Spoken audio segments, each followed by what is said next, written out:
बिस्मिल्लाहिर्रहमानिर्रहीम। अस्सलामु अलैकुम माय डियर स्टूडेंट्स। रब्बे ज़िदनी इल्मा। प्यारे आका सल्लल्लाहु अलैहि वसल्लम की दुआ के साथ हम लेक्चर का आगाज़ करते हैं। लास्ट टाइम हम लोगों ने हेमिकॉर्डेट्स की बात की थी और उसके 3 बड़े यूनिक फीचर्स थे। उनमें से एक कि उसके पास प्रोबोसिस था, number 2 was a collar and number 3 was a trunk. और आज हम उस अगले फाइलम की बात करने वाले हैं, एक नए ग्रुप ऑफ ऑर्गेनिजम्स की बात करने वाले हैं। Those are called as chordates. और कॉर्डेट्स के हमारे पास कौन कौन से फीचर्स होते हैं, आइए डिस्कस करने के लिए व्हाइट बोर्ड पे मूव करते हैं। Yes my dear zoologists, we want to study first the diagnostic feature. एक ऐसा फीचर जो मुझे इन जानवरों को पहचानने में मदद करेगा। तो वो सबसे पहला फीचर क्या है? Look at this, they have got nothing other than notochord. इनके पास एक बैकबोन प्रेजेंट होती है and that very backbone is called as notochord. यानी कि वो सारे ऑर्गेनिजम्स जिनकी जिंदगी में कभी किसी वक्त, may be at larval stage, maybe during the course of development और maybe throughout life, जिन ऑर्गेनिज्म में ये वाली बैक सपोर्ट बोन पाई जाती है, those are called as what? Chordates. उस पर्टिकुलर सपोर्टिव बोन का नाम क्या है? सपोर्टिंग स्ट्रक्चर का नाम क्या है? Notochord. It is not essential कि वो बोन ही हो, उस पर्टिकुलर सपोर्टिंग स्ट्रक्चर का नाम क्या है? नोटोकॉर्ड। आइए हम देखते हैं कि इसकी अकरेंस कहाँ होती है। लाइक तुमने बोला कि it may B at the larval stage, it may be temporary, right, और it may be persistent, right. यानी कि जब हम इस एग्जांपल देखेंगे तो अगर आप लोग एक ऑर्गेनिज्म जिसका नाम है एम्फियोक्सिस लैंसियोलेटस, तो आप लोग अगर इस ऑर्गेनिज्म को देखेंगे तो आपको पता चलेगा कि इस ऑर्गेनिज्म की बॉडी में थ्रू आउट लाइफ ये वही नोटोकॉर्ड प्रेजेंट होती है। लेकिन अगर मैं इनसे आगे वाले और इनसे पीछे ऑर्गेनिजम्स की बात करूंगा तो उनमें ये वाली नोटोकॉर्ड रिप्लेस हो जाती है by means of some superior organ, something like your vertebral column. तो डेफिनेटली हम इसको उस वक्त परसिस्टेंट नहीं बोलेंगे। Now we want to see कि if this particular structure is lying in the body, तो वो कहाँ का एग्जिस्ट कर सकता है? तो उसके लिए look at this very image. It is cross section of a chordate, right. What are you seeing? Number 1, outermost is epidermis. इतनी दफा आप लोग पढ़ चुके हैं, outermost is always epidermis. और beneath this epidermis there is a tube. Because ये cross section है, आपको पता है कि ये पर्टिकुलर ट्यूब है। अगर मैं इसका क्रॉस सेक्शन कट करूंगा तो वो हमेशा कैसा होगा? सर्कुलर। तो इस पर्टिकुलर ट्यूब का क्रॉस सेक्शन भी कैसा है? सर्कुलर। और this particular circular cross section is also showing a tube inside. It means this particular tube is hollow from inside and we want to name it as what? Dorsal hollow nervous system. और इस particular चीज के नीचे look at this कि हमारे पास एक और specialised cell की रॉ नजर आ रही है। अगर आप लोग इसे लेटरल व्यू से देखेंगे तो आपको नजर आएगा कि ये स्पेशलाइज्ड सेल्स हैं जो एक दूसरे के साथ बहुत टाइटली बाउंडेड हैं और इनके दरमियान में बहुत बड़े बड़े वैक्यूल हैं और इन वैक्यूल के अंदर एक प्रोटीन रिच मटेरियल भरा हुआ है जो इसे बहुत ज़्यादा रिजिड बना रहा है, राइट। और अगर आप लोग इसको कहाँ से देखेंगे? बिल्कुल इंडिविजुअल सेल के अंदर, तो you can find the vacuole very well. और अगर आप इसको देखेंगे क्रॉस सेक्शन में तो you can find the 2 boundaries, right. और हर बाउंड्री की अपनी एक इंपॉर्टेंस है। अंदर वाली बाउंड्री रिफ्लेक्ट कर रही है किसको? डेफिनेटली वैक्यूल को। और बाहर वाली बाउंड्री रिफ्लेक्ट कर रही है उसके आउटर रिंग को। सो ये जो स्ट्रक्चर है it is basically called as an notochord. और इस पर्टिकुलर स्ट्रक्चर के नीचे हमें नजर आ रही है एक और hollow tube and that very hollow tube is nothing other then enteric. You बहुत दफा बोल चुका हूं आप लोगों के साथ कि जब भी हम वर्ड यूज करेंगे एंटेरिक, इसका मतलब ये है कि हम डाइजेस्टिव सिस्टम की बात कर रहे हैं। So this very organism is showing triple storey building, base occupied by the digestive system, followed by upper side पे हमारे पास क्या मौजूद है? Yes you are right, notochord. और सबसे ऊपर हमारे पास क्या प्रेजेंट है? Dorsal hollow nervous system. तो ये हम बात करते हैं कि इसकी लोकेशन कहाँ है। इट्स हम कंक्लूड कर रहे हैं it is lying beneath dorsal hollow nervous system and it is lying above enteric what? Canal. What is nature discuss कर चुके हैं आप लोगों के साथ कि इसकी नेचर ये मत समझिएगा ये बोनी है, ये बिल्कुल सिंपल सेल्स की बनी हुई है और इन पर्टिकुलर सेल्स के अंदर में कोई स्पेस नहीं है और इन स्पेस के अंदर प्रॉपरली क्या है, जिलाटिनस प्रोटीनिशियस मटेरियल्स हैं जो इससे बहुत ज़्यादा ट्रगर प्रेशर असाइन करवाते हैं, जिसकी वजह से ये एक एक्सियल स्केलेटन के तौर पे काम कर रही है. Now if you look at its role, तो definitely they are going to provide support to the organisms. And for example, इसकी बेस्ट एग्जांपल में हमारे पास क्या क्या शामिल है, amphioxus lanceolatus. So let's move to the next part और देखते हैं कि इस पर्टिकुलर ग्रुप के कौन कौन से बेसिक फीचर हैं.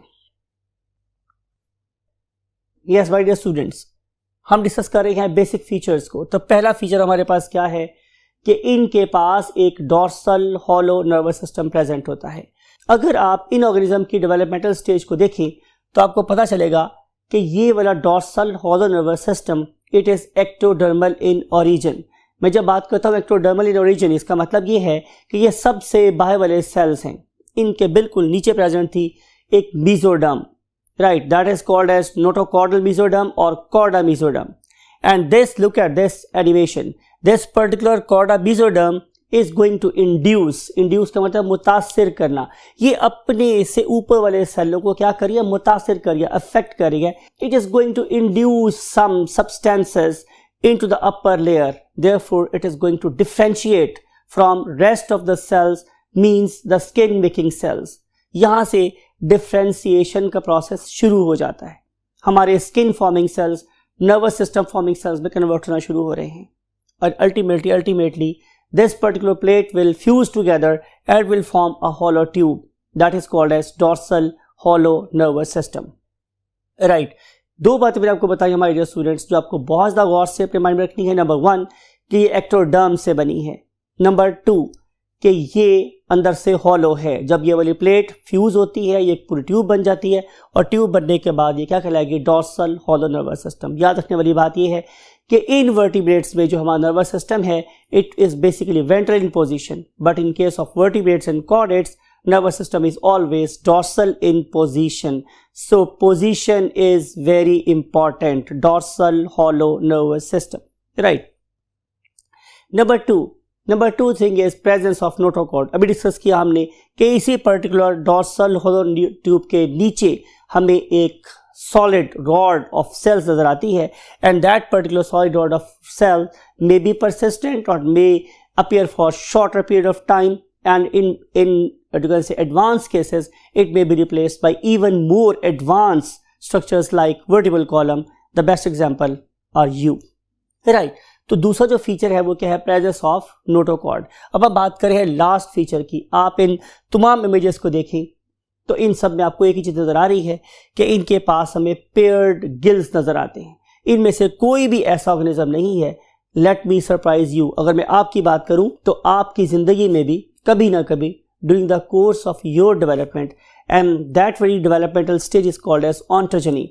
During the course of ontogeny आप लोगों की बॉडी ने भी रिपीट किया था तमाम प्रोसेस ऑफ एवोल्यूशन को.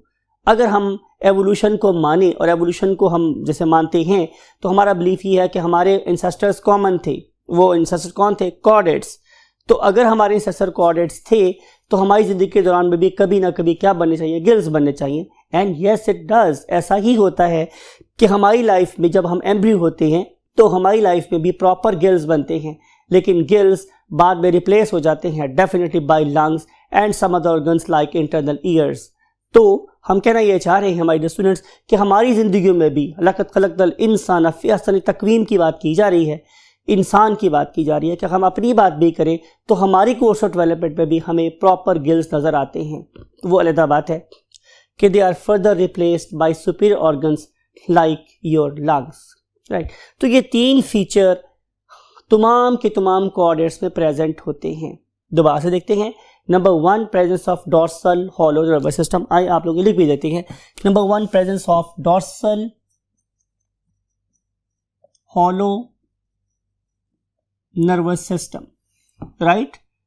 आप लोगों ने पूरा लिखना है. चलें आप कंफ्यूज ना हो, मैं भी पूरा लिख देता हूं. Presence of dorsal hollow nervous system, and then is presence of notochord.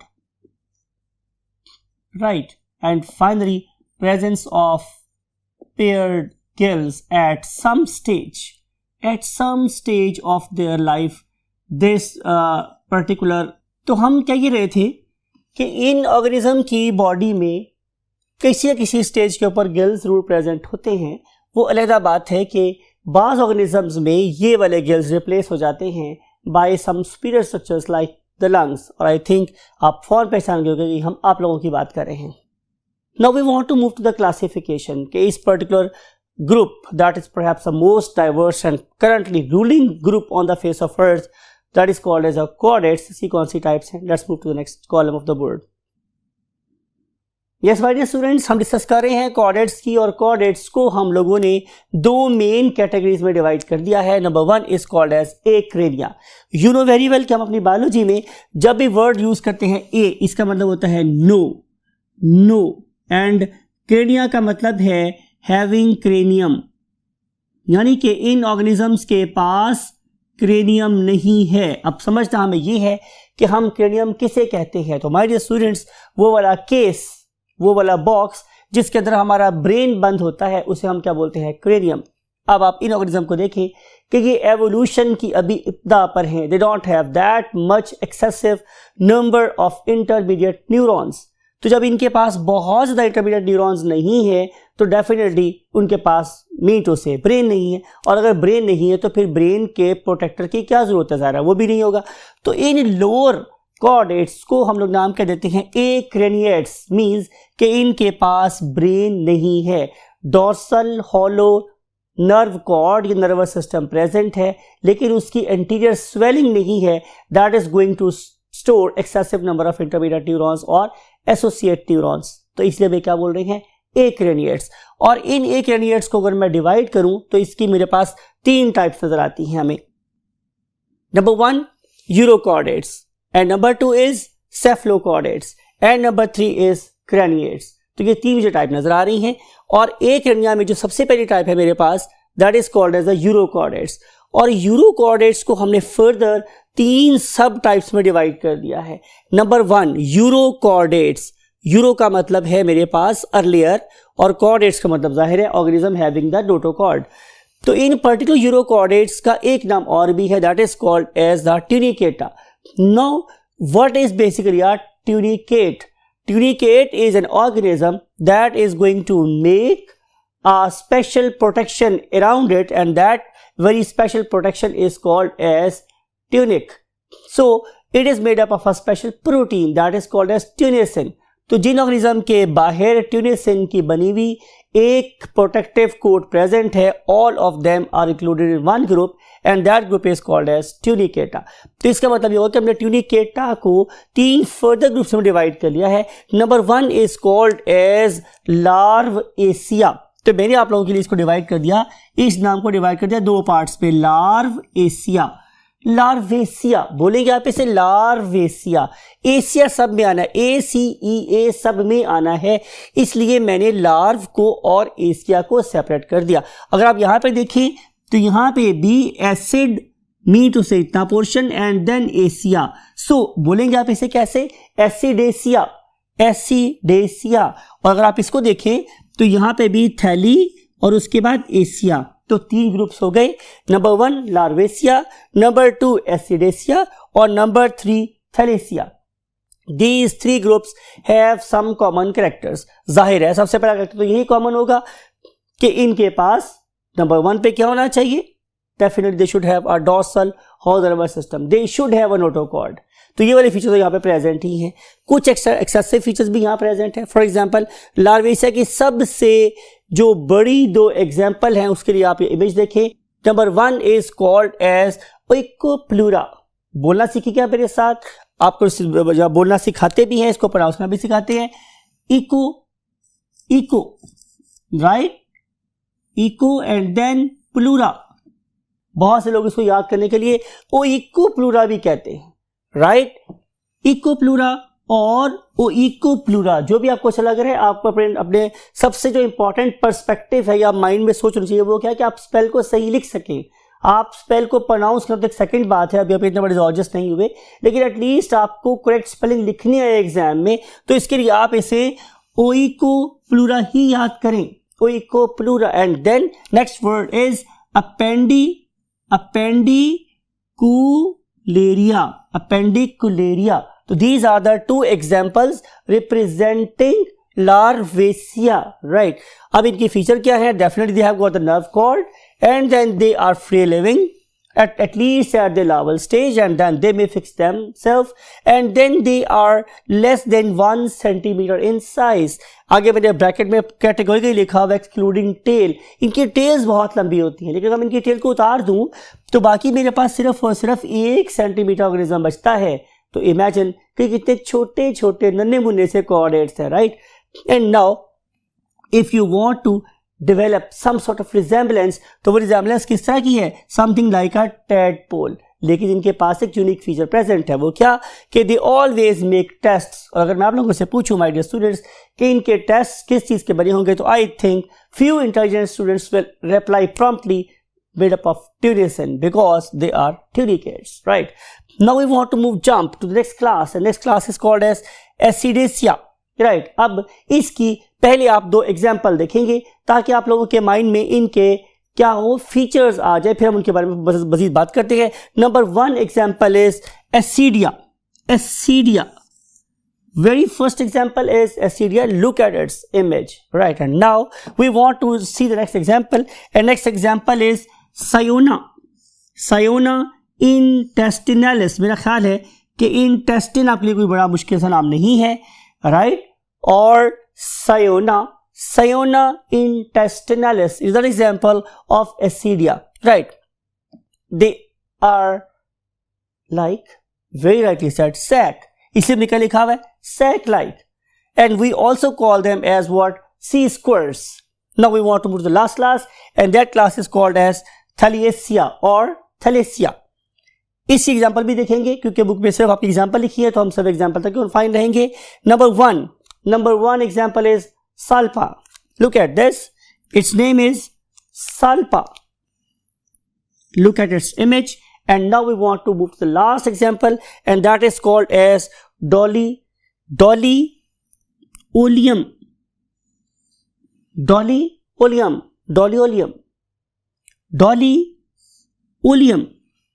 Right?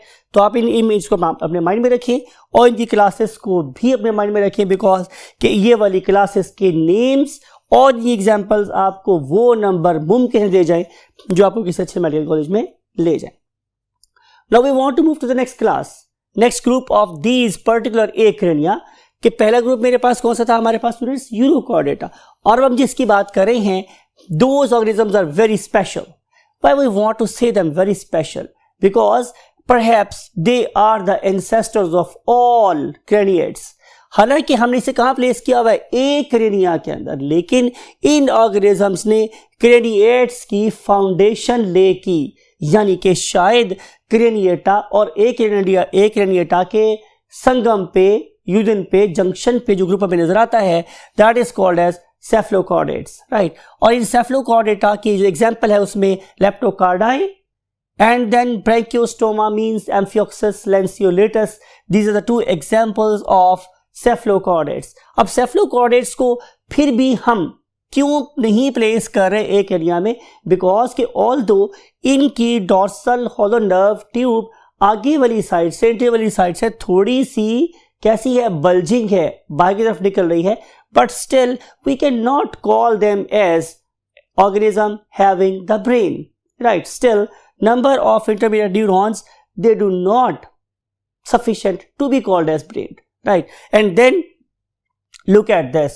Why we call them ancestors of all chordates? Because they have got a nerve cord, and this particular nerve cord extend along the whole length. Means आप लोग इस particular organism को देखें, I am talking about Amphioxus lanceolatus. तो इस organism में आपको dorsal side पे right from the head to the tail, यानी कि पोस्ट एनल रीजन तक भी आप लोगों को नजर आती है क्या? नोटोकॉर्ड. और सबसे अहम बात यह है कि ये नोटोकॉर्ड परसिस्ट करती है throughout the whole life.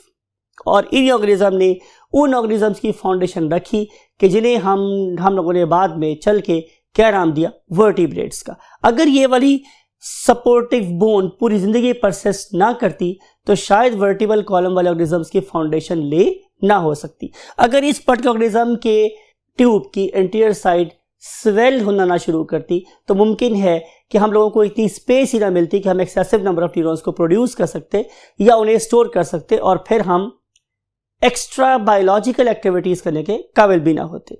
Extra biological activities means कि हम सोच सकते हैं, राइट, हम कैलकुलेट कर सकते हैं, हम लोग लॉजिक्स और यू कैन से रीजंस के बुनियाद पे बातें कर सकते हैं। ये सारी और सारी इसीलिए पॉसिबल है बिकॉज के हमारे पास extra biological number of neurons present है जो मेरी बॉडी की बेसिक नीड्स को पूरा करने के बाद भी सफिशिएंट अमाउंट में पड़े हुए हैं और बेसिकली वही हमें न्यूटन और आपको डॉक्टर बनवाएंगे। Got my point? Now we want to move to the next group and next very group is called as Craniata. Mean to say अब उन ऑर्गेनिजम्स की बात करेंगे जो जाहिर है एक क्रेनिया के लेवल से ऊपर आ गए। Means now they have got not only a dorsal horn nervous system but they do have an anterior swelling। आपको बहुत दफा बताया anterior का मतलब होता है आगे वाली, यानी कि अगर आप इस पर्टिकुलर इमेज को देख रहे हैं तो यू कैन सी कि इस पर्टिकुलर इमेज के डोर्सल व्यू में आप लोगों को anterior पोर्शन कैसा नजर आ रहा है? फूला हुआ नजर आ रहा है। therefore we want to say them as craniates because they do have what excessive number of intermediate neurons, so they should be given protection and protection can only be given by means of the cranial cavity only and cranial cavity can only be formed by the presence of cranium।